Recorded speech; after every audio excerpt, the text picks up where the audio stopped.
नमस्कार दोस्तों, ये घटना चक्र का सीरीज स्टार्ट कर रहे हैं हम आज।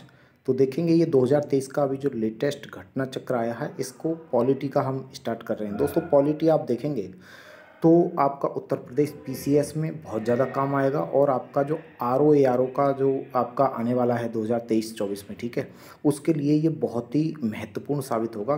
क्योंकि आप देखेंगे जो आरओ एआरओ का एग्ज़ाम होता है ना, उसमें लगभग आप देखिएगा तो 15 से 20 क्वेश्चन, ठीक है, 15 से 20 क्वेश्चन दोस्तों केवल इसमें आते हैं आपके पॉलिटी से। कभी कभी तो इनकी जो संख्या है 22 से 25 तक भी हो सकती है। इसी प्रकार आप देखेंगे उत्तर प्रदेश पीसीएस या कोई भी एग्ज़ाम जो होता है वहाँ पर काफ़ी संख्या में देखने को मिलते हैं, लगभग इतना ही 20-25 क्वेश्चन देखने को मिल जाते हैं, ठीक है। तो चलिए पॉलिटी को हम आसान थोड़ा सा भाषा में समझने का प्रयास करेंगे और क्वेश्चन आंसर के माध्यम से देखेंगे। हाँ जी, चलिए देख लेते हैं। तो इसमें देखेंगे भाई चैप्टर्स क्या हैं। तो भारत का संवैधानिक विकास हो गया, ठीक है। तो इसमें इस प्रकार से आप देखिए लगभग 42, ठीक है, चैप्टर्स में दिया हुआ है। तो एक एक करके एक या दो एक दिन में हम चैप्टर करेंगे। जैसे कि मान लो पहला है भारत का संवैधानिक विकास, ठीक है। इसमें टोटल हम एक्ट पढ़ेंगे। जैसे आप देख सकते हैं यहाँ पर आपको कंपनी के अधीन जो भी एक्ट पारित किए गए थे, जैसे 1773 से आपके 1800 आप देखेंगे 53 तक जितने भी एक्ट हुए, इस तरफ लगभग 6 एक्ट पारित हुए थे, इस तरफ 7 एक्ट पारित हुए थे दोस्तों आपके 1858 से 1947 तक, जिसे इसको बोलते हैं ताज का शासन, इसको कंपनी का शासन के तहत देखते हैं। तो ये सारे के सारे थे। तो चलिए हम क्वेश्चन आंसर पर चलते हैं सीधा। प्रश्न नंबर 1 दे रखा है प्यारे दोस्तों, देखेंगे ज़रा। चलिए इसको थोड़ा मैं जूम कर लेता हूँ। इस तरफ देख लीजिए। यहाँ पर देखेंगे निम्नलिखित में से किस अधिनियम में कलकत्ता में सर्वोच्च न्यायालय की स्थापना का प्रावधान था। तो प्यारे दोस्तों रेगुलेटिंग एक्ट में सर्वोच्च न्यायालय की स्थापना का प्रावधान था। और ध्यान रखेंगे ये जो सर्वोच्च न्यायालय था सुप्रीम कोर्ट कलकत्ता में, ध्यान देंगे कि यहाँ पर इसमें टोटल जो जज थे इसमें 4 जज थे और इसका कंपोजिशन क्या था 1+3। और जो ये मुख्य जज थे कई बार इनका नाम पूछ लिया जाता है, तो एलिजा इम्पे इनका नाम था, ठीक है, याद रखेंगे एलिजा इम्पे इनका नाम था, याद रखेंगे प्यारे दोस्तों। अगर मैं सुप्रीम कोर्ट की और बातों की यहाँ पर हम बात करें तो ये ध्यान रखना कि ये सुप्रीम कोर्ट अपने आप में सुप्रीम नहीं है, क्योंकि इसके खिलाफ दोस्तों प्रीवी काउंसिल जो कि इंग्लैंड में हुआ करती थी, वहाँ पर क्या किया जा सकता था, आपका केस किया जा सकता था, यानी कि वहाँ पर इसके खिलाफ यानी कि इसके विरुद्ध आप अपील कर सकते थे। तो ये बात भी ध्यान रखना है। अगला देखेंगे, नेक्स्ट देख सकते हैं कलकत्ता में सुप्रीम कोर्ट, ठीक है, 1784 में आप देख ली, 1774 में इसको इस्टेब्लिश किया गया था। एलिजा इम्पे इसके प्रथम मुख्य जज हुआ करते थे। तो ये याद रखेंगे, पूछ लिया जाता है, अन्य 3 जज नहीं पूछे जाते हैं। सर्वोच्च न्यायालय के संदर्भ में दोस्तों फिर से पूछ लिया है, बताइए भाई इसके बारे में कथनों पर विचार करना है। कौन सा कथन, देखो सही पूछ रहा है। कलकत्ता में सर्वोच्च न्यायालय की स्थापना 1773 के रेगुलेटिंग एक्ट द्वारा की गई थी, बिल्कुल ठीक है।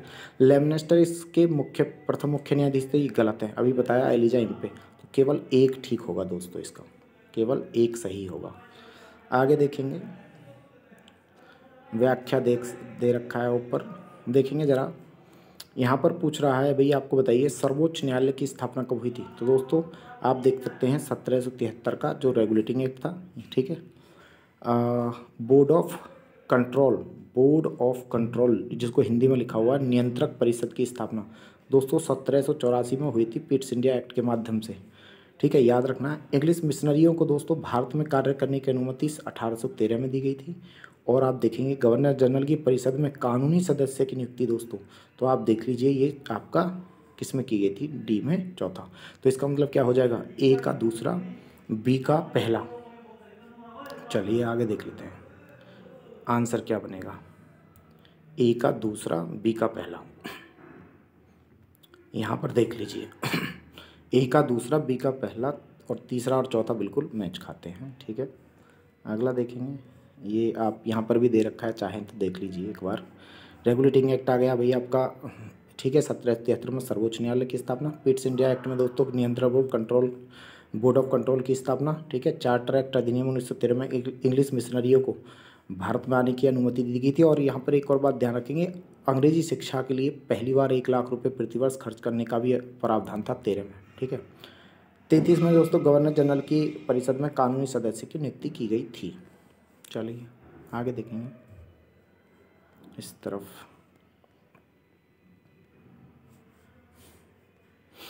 यहाँ पर देख लीजिए, भारत में अंग्रेजी शिक्षा की नींव दोस्तों बताइए, भारत में अंग्रेजी शिक्षा की जो नींव है वो कब पड़ी थी। इसको भी थोड़ा बड़ा करते हैं, ये बताना। अभी देखो यहाँ पर है, भारत में अंग्रेजी शिक्षा की नींव जो पड़ी थी बताइए इसमें कब पड़ी थी। तो चार्टर एक्ट, ठीक है, जनरल कमेटी ऑफ पब्लिक, ठीक है, इंस्ट्रक्शंस, ये जो आपका 1800 आप देख लीजिए 23 में आया था। और आपके प्राच्य आंग्ल विवाद, जिसको आप एंग्लो, ठीक है, इंडियन एंग्लो विवाद भी बोलते हैं। ठीक है, तो ये जो है यहाँ पर देख सकते हैं आप इसको, ये तीनों में ही किया गया था दोस्तों। ठीक है, तो तीनों में ही अंग्रेजी शिक्षा के विकास की बात की गई थी। ठीक है, याद रखना आपको। यहाँ पर देख सकते हैं ये सारे का सारा दे रखा है। चलिए एक बार मैं इसको पढ़ देता हूँ। ईस्ट इंडिया कंपनी ने दोस्तों ओरिएंटल शिक्षा मतलब अंग्रेजी शिक्षा की प्रचलित प्रणाली को, ठीक है, हतोत्साहित और पश्चिमी शिक्षा, और आप देख सकते हैं जो अंग्रेजी शिक्षा को बढ़ावा दिया था। ठीक है, 1813 के चार्टर एक्ट में भारत में शिक्षा के प्रसार करने के लिए प्रतिवर्ष 1 लाख रुपए प्रावधान किया गया था, खर्च करना है। ठीक है, 1823 देख सकते हैं 23 में general committee of public instruction का गठन किया गया था। इसमें जो मुख्य जिम्मेदारी देख सकते हैं शिक्षा के लिए 1 लाख रुपए का अनुदान ग्रांट दी थी। ठीक है, 10 यूरोपीय सदस्य थे इसमें। ठीक है, इसमें किस में बात कर रहा हूँ, जनरल कमेटी ऑफ, आप देख सकेंगे पब्लिक इंस्ट्रक्शन में। दोस्तों इसमें आंग्ल और जो प्राच्य है, ठीक है, इसमें से मतलब कुछ ऐसे थे, प्राच्य का मतलब है जो भारतीय शिक्षा को बढ़ावा देना चाहते थे। ठीक है, और आंग्ल मतलब अंग्रेजी शिक्षा को बढ़ावा देने वाले, तो दोनों ही प्रकार के सदस्य शामिल थे। यहाँ पर लिखा हुआ है आंग्ल, एक बहुत ही महत्वपूर्ण बात लिखी हुई है यहाँ पर, जो आंग्ल है दोस्तों एंग्लिस्ट, ठीक है, इसके समर्थकों का नेतृत्व जो कर रहा था, ध्यान से देखेंगे यहाँ पर आंग्ल शिक्षा के जो समर्थक हैं उनका नेतृत्व कौन कर रहा है, ट्रेविलियन। ठीक है, और जबकि H.T. प्रिंसेप दोस्तों ये प्राच्य शिक्षा के क्या थे, ये समर्थक थे। तो ये दोनों, ये बड़ा इंपॉर्टेंट है, पूछा जा सकता है कि अंग्रेजी शिक्षा का यानी कि जो आंग्ल शिक्षा था उसका सपोर्ट कौन कर रहा था, तो कौन कर रहा है, ट्रेविलियन। ठीक है, और इस तरफ क्या है, H.T. प्रिंसेप प्राच्य, ठीक, प्राच्य शिक्षा का यानी भारतीय शिक्षा का नेतृत्व कर रहा था। इसके बाद गवर्नर जनरल विलियम बेंटिक ने दोस्तों आप देखेंगे जिनका कार्यकाल 1828 से 35 तक रहा, उसके शासनकाल में आप देखेंगे 1935 में लॉर्ड मैकाले समिति का गठन किया गया था, जो कि भारत में अंग्रेजी शिक्षा के ठीक है, उच्च शिक्षा का माध्यम माना जाता है, यानी कि अंग्रेजी शिक्षा उच्च शिक्षा का माध्यम होगा दोस्तों, ये मैकाले समिति में बोला गया था। अगला प्रश्न देखेंगे, किस अधिनियम द्वारा ब्रिटिश संसद ने चाय और चीन के व्यापार को छोड़कर ईस्ट इंडिया कंपनी के साथ व्यापारिक एक अधिकारी को समाप्त कर दिया। दोस्तों ये 1800 आप देखेंगे तो 13 में किया गया था, यानी कि अब कंपनी जो ब्रिटिश इंडिया कंपनी थी, ब्रिटिश ईस्ट इंडिया कंपनी, केवल चीन के साथ और चाय का व्यापार करती थी, अदरवाइज सब व्यापार को यूरोप की अन्य कंपनी या फिर आप कहें कि जो ब्रिटेन की अन्य कंपनी भी भारत में आ सकती थी। ठीक है, और वो भी व्यापार कर सकती थी, व्यापारिक एकाधिकार खत्म कर दिया गया। लेकिन 1833 में दोस्तों ये जो चीन के साथ जो कर रहे थे अफीम का व्यापार और चाय का व्यापार भी कम्प्लीटली बंद कर दिया गया। तो ब्रिटिश इंडिया कंपनी का कम्प्लीटली व्यापारिक अधिकार कब खत्म किया गया था, ध्यान रखेंगे, तो 1833। लेकिन अगर इसकी बात करें आंशिक रूप से व्यापार बंद जो किया गया है तो 1813। चलिए पूरी बात बताया गया है। उसके बाद देखेंगे नेक्स्ट प्रश्न है, ब्रिटिश संसद के किस अधिनियम में भारत में व्यापार पर ईस्ट इंडिया कंपनी के एकाधिकार को समाप्त कर दिया। तो प्यारे दोस्तों आप देख सकते हैं यहाँ पर क्या है, यहाँ पर ये आपका 1813 आएगा, अभी वही क्वेश्चन था, रिपीट किया गया है। ठीक है, चार्टर एक्ट 1813 के बारे में बात पूछ रहा है, चलिए देख लेते हैं। चार्टर एक्ट 1813, चल देखते हैं। तो चार्टर एक्ट 1813 के संदर्भ में दोस्तों विचार करना है, इसने ईस्ट इंडिया कंपनी के व्यापार एकाधिकार को दोस्तों चाय और चीन के साथ व्यापार को छोड़कर समाप्त कर दिया, बिल्कुल ठीक है। आगे देखेंगे, पहला तो ठीक है, इसने कंपनी द्वारा एक अधिकार में लिए गए भारतीय राज्य क्षेत्र को ब्रिटिश राज यानी कि क्राउन की संप्रभुता को सुदृढ़ कर दिया। ठीक है, उसके बाद है, इसको भी देखते हैं, उसके बाद है भारत का राजस्व अब ब्रिटिश संसद के नियंत्रण में आ गया। राजस्व दोस्तों ये दूसरा ठीक है, लेकिन राजस्व वाली बात दो ना, ये क्या है, ब्रिटिश संसद के अधीन आ गया दोस्तों, नहीं, ये वाला जो है एकदम ठीक नहीं है। तो आप देख सकते हैं इसका क्या हो जाएगा, एक और दो ठीक है, लेकिन ये गलत है। ठीक है, ये क्या है, राजस्व वाली बात जो है ब्रिटिश के नियंत्रण में नहीं आई थी, ये वाली बात गलत है। आगे देख लीजिए।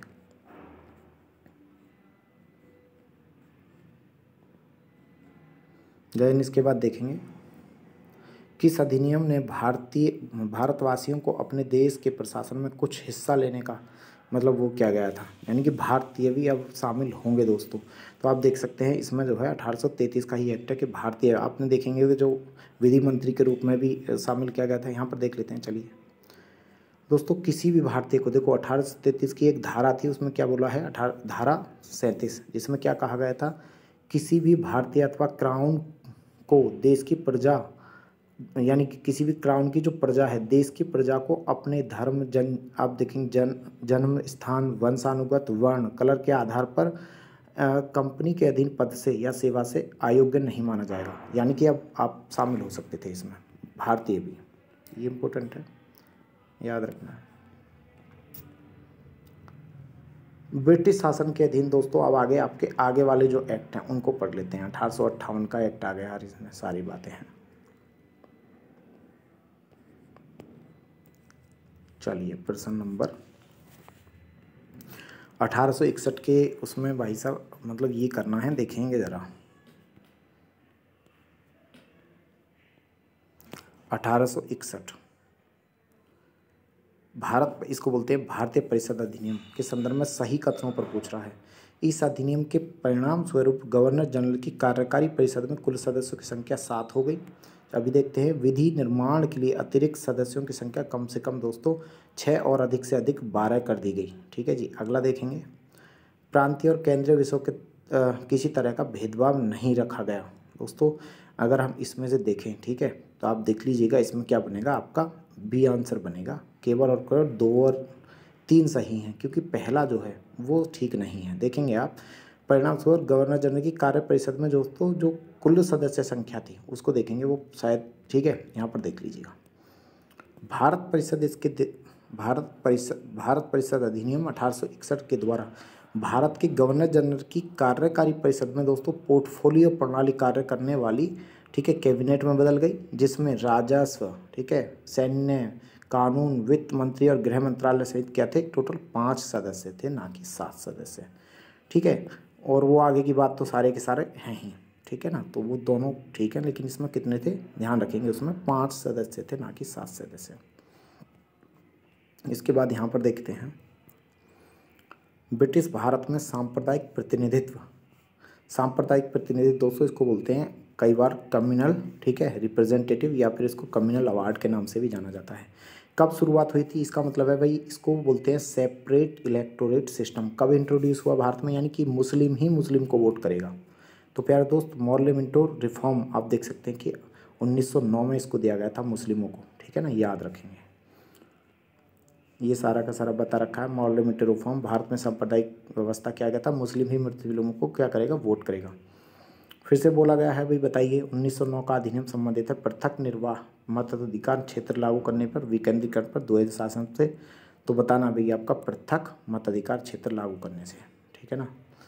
उसके बाद फिर से देखेंगे नेक्स्ट प्रश्न, निम्नलिखित में से किस अधिनियम द्वारा भारत में संघीय, अब ये अलग है, न्यायालय की स्थापना की गई। तो प्यारे दोस्तों, भारत में संघीय न्यायालय की जो स्थापना है इसमें से बताइए, 1861 में नहीं, 19 नहीं, ये भी नहीं, इनमें से कोई नहीं, 1935, 1935 में दोस्तों, ठीक है, संघीय न्यायालय की स्थापना 1937 में की गई थी। तो इस वजह से डी इसका आंसर हो जाएगा, देख सकते हैं आप, ठीक है, 1935 के अंतर्गत की गई थी। 1 अक्टूबर 1937 में संघीय न्यायालय, फेडरल कोर्ट बोलते थे उसको, बनाया गया था।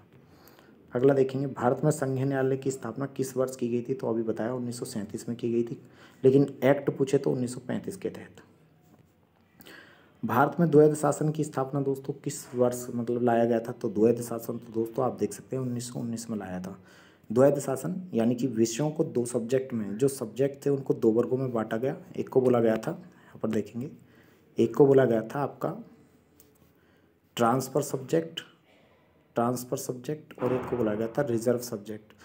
रिजर्व सब्जेक्ट पर दोस्तों ये प्रांतीय स्तर पर द्वैध शासन का ध्यान रखेंगे। सेंट्रल लेवल पर आप देखेंगे ये क्या था, प्रांतीय स्तर पर द्वैध शासन था 1919 में, ठीक है। तो रिजर्व विषय पर जो कानून, जो आरक्षित विषय थे उस पर कानून कौन बनाएगा, तो इस पर बनाता था जो गवर्नर होता था प्रांत का, ठीक है, वो उसके मतलब मेनली हाथ में रहते थे, उनका प्रशासन करता था। ट्रांसफर विषयों पर दोस्तों जो भारतीय सदस्य हैं उनके साथ मिलकर प्रशासन करता था गवर्नर, ध्यान रखेंगे। और इस द्वैध शासन को केंद्र स्तर पर लागू किया गया था 1935 के अधिनियम द्वारा, ध्यान रखेंगे। तो आप इस तरफ इसको देख सकते हैं, यहाँ पर ये इसका आंसर बता दिया है भाई, ठीक है। अच्छा एक चीज़ देखेंगे यहाँ पर, एक थोड़ा सा एक चीज़ को हमने ध्यान नहीं दिया, यहाँ पर देख लीजिएगा, ये केंद्र स्तर पर द्वैध शासन पूछ रहा है प्यारे दोस्तों। तो ध्यान रखेंगे केंद्र स्तर पर बात करें तो केंद्र पर, सेंट्रल लेवल पर बात करें तो 1935 आ जाएगा, लेकिन दोस्तों प्रोविंस लेवल पर बात करें तो 1919 आ जाएगा, ठीक है, याद रखेंगे। तो इसका आंसर फिर सी होगा। चलिए आगे देख लेते हैं।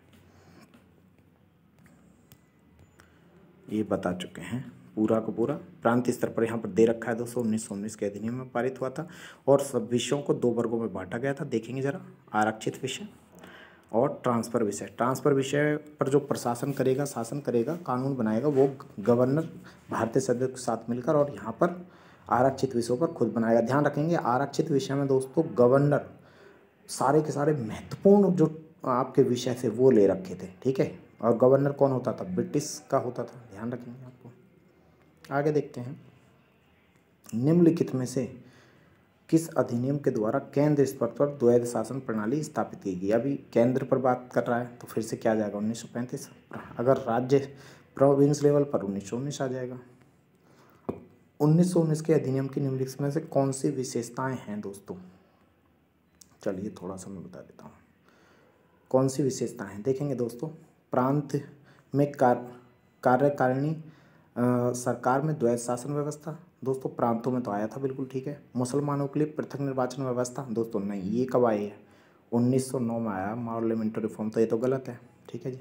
केंद्र और प्रांतों में विधायी शक्तियों का स्थानांतरण, तो मतलब हस्तांतरण, ठीक है, केंद्र द्वारा प्रांतों की विधायी शक्ति में हस्तांतरण, बिल्कुल ठीक है, ये वाला तो ठीक है दोस्तों, यानी कि हस्तांतरण करना स्टार्ट कर दिया था, ठीक है। तो आपका क्या हो जाएगा, 1 और 3, ठीक है ना, सी हो जाएगा। देख सकते हैं आप, ये सारा मैं बता चुका हूँ। द्वैध शासन, डुअल रूल बोलते हैं इसको।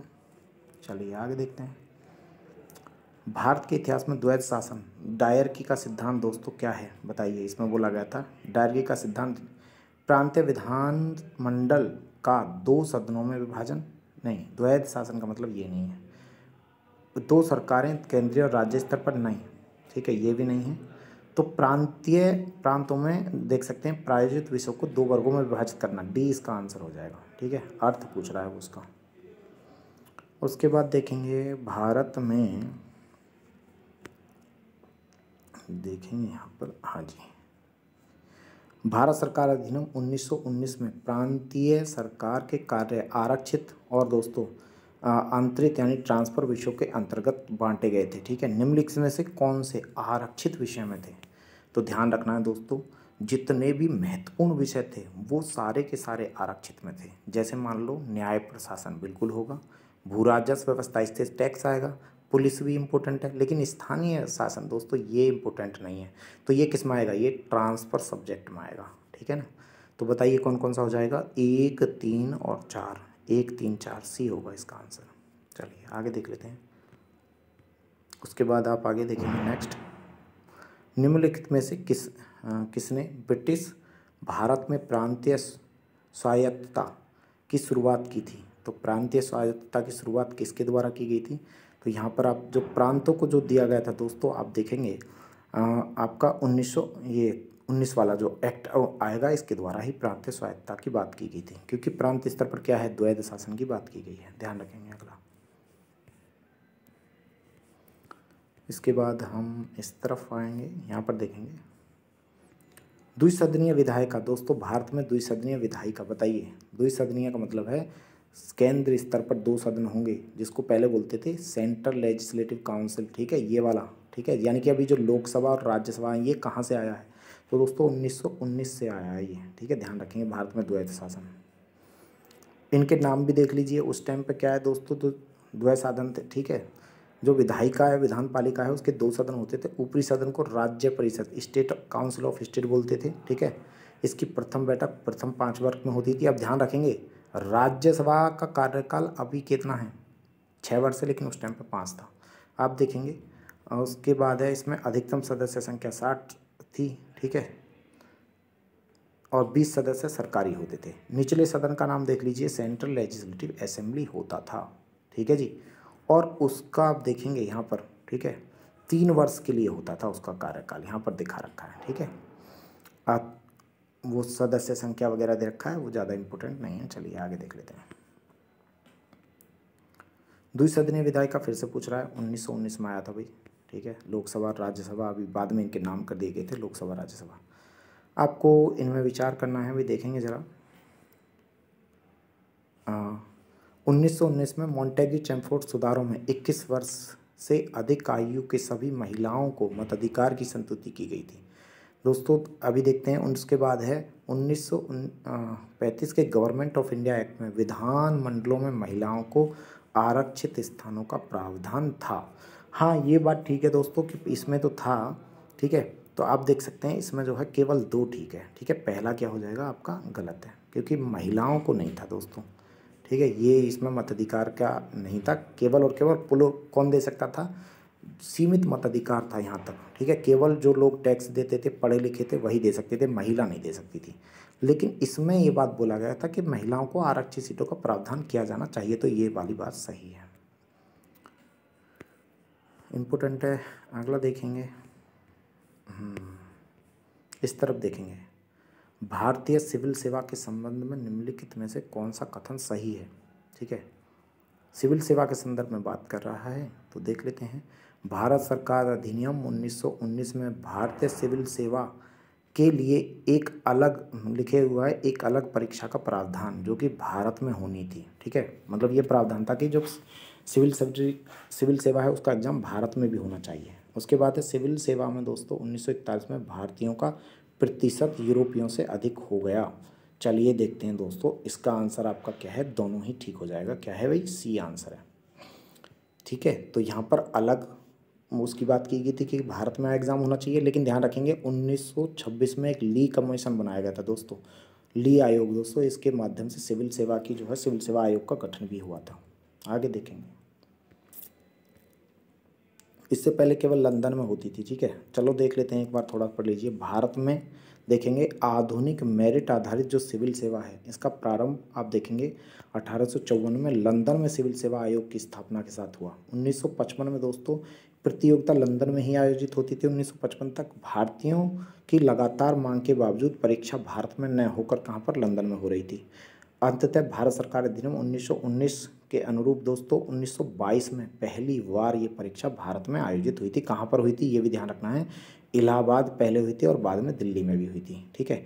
तो 1930 के बाद जो सिविल सेवा में भारतीयों की जो सदस्य संख्या वो ज़्यादा हो गई थी यूरोपियों से, ध्यान रखेंगे। अगला नेक्स्ट है केंद्रीय विधानसभा, यानी कि जो आपका अभी वर्तमान में आप संसद बोल रहे हो। केंद्रीय विधानसभा में निम्नलिखित में से निर्वाचन आप देख सकते हैं भारत शासन अधिनियम 1919 के तहत हुआ था।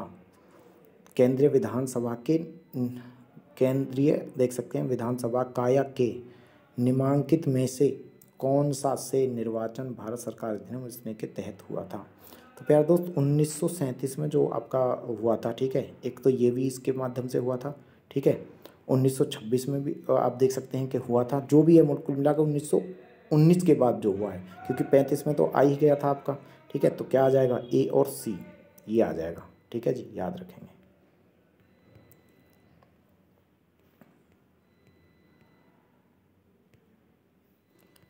1919 का अधिनियम दोस्तों भारतीय विधायिका का अंतिम निर्वाचन किस वर्ष आयोजित किया गया था, ठीक है। ये बोल रहा है भारत शासन अधिनियम 1919 के तहत भारतीय विधायिका का अंतिम निर्वाचन किस वर्ष आयोजित किया गया था? अभी मैंने बताया दोस्तों, सेम आ गया ये वाला, 1945 में इसके माध्यम से किया गया था। ठीक है, अंतिम था वो, उससे पहले नहीं है। ठीक है, उसके बाद देखेंगे अध्यादेश जारी करने की शक्ति दोस्तों कब दी गई थी, आप देख सकते हैं। तो ये तो 1935 में दिया गया है। ये भी क्वेश्चन जो है पूछा गया है, किसको? राष्ट्रपति को। अभी वर्तमान में ये किस में है अध्यादेश जारी करने की शक्ति? एक बात और ध्यान से सुनेंगे, अभी वर्तमान में अध्यादेश जारी करने की शक्ति प्रेसिडेंट ऑफ इंडिया के पास है, आर्टिकल 123। ठीक है जी, 1 2 3। और जो गवर्नर ऑफ स्टेट होता है वो भी आपका अध्यादेश जारी करेगा। कौन सा? आर्टिकल 2 को बाहर निकाल लीजिए, 213। तो ये याद रखेंगे दोस्तों। उसके बाद है निकलेंगे, निम्नलिखित में से किस अधिनियम द्वारा संवैधानिक निरंकुशता का सिद्धांत प्रवर्तित किया गया था? संवैधानिक निरंकुशता का मतलब होता है दोस्तों, संविधान जो है ना, वो संविधान होने के बावजूद भी निरंकुश रूप से काम कर रहे हो। ठीक है, इसका सिद्धांत किया गया था। तो देखेंगे दोस्तों, ये भी 1935 में आया था। ठीक है, संवैधानिक निरंकुशता का सिद्धांत भारत शासन अधिनियम 1935 के द्वारा आया था। ठीक है, तो यहाँ पर दिया गया है। उसके बाद आप आगे देखेंगे, भारत के संविधान में केंद्र और राज्यों के बीच किया गया शक्तियों का विभाजन निम्नलिखित में से किस में उल्लिखित था? तो शक्तियों का विभाजन बताएंगे आप दोस्तों। ये भी 1900 आपका किस में आ जाएगा? 1935 में शक्तियों का विभाजन जो है दिया गया था, क्योंकि इसमें 3 सूची थी, केंद्र यानी से फेडरल लिस्ट, ठीक है, कनकरेंट लिस्ट और आपका स्टेट लिस्ट। ठीक है, ये यहीं पर देखने को मिलता है। उसके बाद आप आगे आएंगे,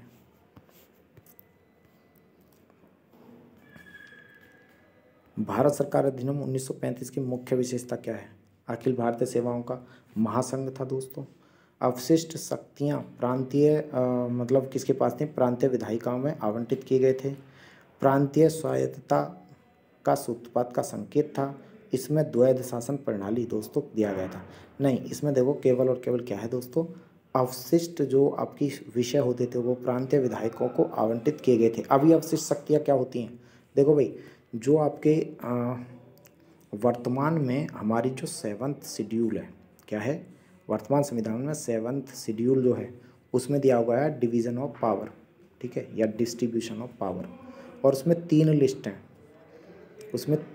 हैं, सेंट्रल लिस्ट, स्टेट लिस्ट और कनकरेंट लिस्ट। सेंट्रल लिस्ट पर संसद कानून बनता है, स्टेट पर राज्य विधानमंडल, और इस पर कनकरेंट लिस्ट समवर्ती सूची पर दोनों। इसके अलावा एक और सूची होती है जिसको बोलते हैं हम रेजिड्यूअल लिस्ट।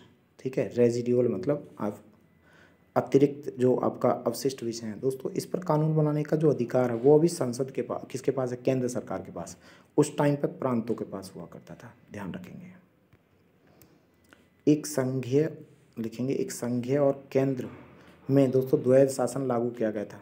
ठीक है, एक संघीय व्यवस्था और केंद्र में द्वैध शासन, तो 1919 में आ जाए। ये केंद्र में पूछ रहा है, देखो ध्यान से सुनेंगे, केंद्र में पूछ रहा तो दोस्तों 1935 आएगा। ठीक है, राज्य में पूछता तो आपका 1919 आ जाता। अखिल भारतीय महासंघ स्थापित करने का प्रावधान किस में दिया गया था? ठीक है, तो आप देखेंगे यहाँ पर 1935 में ही एक अखिल भारतीय महासंघ स्थापित करने का प्रावधान था।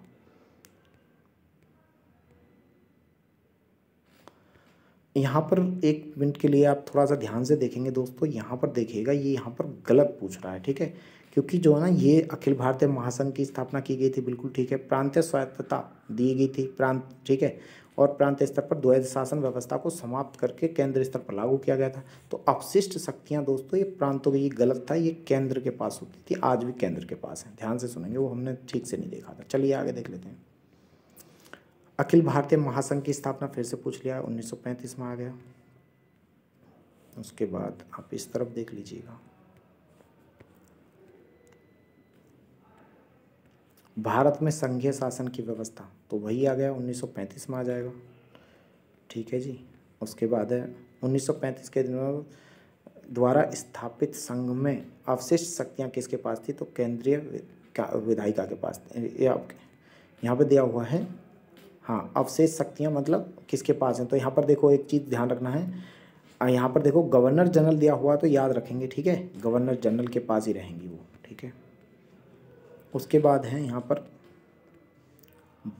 भारत शासन अधिनियम 1935 के तहत प्रांतीय आप देखें प्रस्तावित संघीय प्रणाली थी। अखिल भारतीय संघ, भारत संघ, तो वो क्या था, ऑल इंडिया फेडरेशन था, संयुक्त यूनियन था, क्या कैसा संघ था वो, इसकी बात कर रहा है दोस्तों, या फिर परिसंघ था। तो इसमें देखेंगे, आपको ध्यान रखेंगे वो फेडरल था, फेडरल ऑफ यूनियन की बात की गई थी, फेडरेशन ऑफ यूनियन। निम्नलिखित में से कौन सा दोस्तों एक भारत शासन अधिनियम 1935 के तहत स्वीकार किया हुआ महत्वपूर्ण और स्थायी अवयव नहीं है? देश के लिए लिखित संविधान, विधानमंडल के लिए निर्वाचन और जवाबदेही प्रतिनिधि, संघ की योजना पर विचार, विधानमंडल के लिए सरकारी सदस्यों का समावेश यानी कि नॉमिनेटेड किया जाना। तो दोस्तों इसमें आपका क्या हो जाएगा, ये नहीं था, ठीक है। देश के लिए लिखित संविधान की बात इसमें नहीं की गई थी, और सभी था। गवर्नमेंट ऑफ इंडिया एक्ट दोस्तों क्यों महत्वपूर्ण है? भारतीय संविधान का प्रमुख स्रोत है दोस्तों ये, ठीक है, ध्यान रखेंगे। भारतीय संविधान के जो ज़्यादातर भाग हैं इसी से लिए गए हैं, ठीक है ना। उसके बाद है अगला 1900, आप देखेंगे निम्नलिखित में से किस अधिनियम के फलस्वरूप बर्मा अलग हुआ था? तो 1935 के, ठीक है, भारत से बर्मा अलग हुआ था, याद रखेंगे, ये भी इम्पोर्टेंट है क्वेश्चन, ठीक है। चलिए इस तरफ तो आपका संविधान निर्माण प्रक्रिया आ गया है, ठीक है। इससे रिलेटेड जितने भी प्रश्न हैं हम अगले उसमें देखेंगे। इस वीडियो में हम इतना ही देखेंगे क्योंकि वीडियो काफ़ी बड़ी हो जाएगा प्यारे दोस्तों। तो ठीक है दोस्तों, मिलते हैं नेक्स्ट वीडियो में आपके साथ, ठीक है, नेक्स्ट चैप्टर के साथ। आज हमने पहला चैप्टर करा है, भारत में जो आपके जितने भी एक्ट आए थे उनको समझने का प्रयास किया है। बहुत बहुत धन्यवाद दोस्तों। वीडियो अच्छा लगे तो लाइक करो, शेयर करो और सब्सक्राइब करिए, ठीक है। बहुत बहुत धन्यवाद।